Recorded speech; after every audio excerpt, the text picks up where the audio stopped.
32 గణపతుల వివరాలు తెలిపే కార్యక్రమానికి స్వాగతం. మహాగణపతి.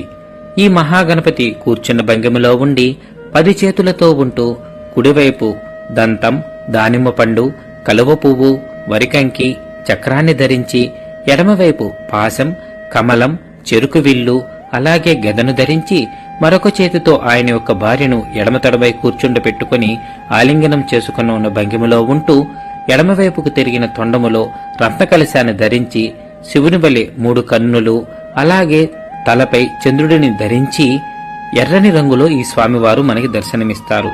అన్ని గణపతిలో కంటే కూడా ఈ గణపతి శ్రేష్టమైన గణపతిగా చెప్పబడి ఉన్నది. పుష్యమి నక్షత్రము రోజు ఈ కింది మంత్రాన్ని అనుష్ఠానము చేసి ఎర్రని పండ్లు, చక్ర పొంగలి, పాయసం, కుడుములు వీటిని నివేదన చేసి ఆరాధిస్తే ఎటువంటి సమస్య అయినా తీరి అభివృద్ధి కలిగి సకల కార్యసిద్ధి కలుగుతుంది.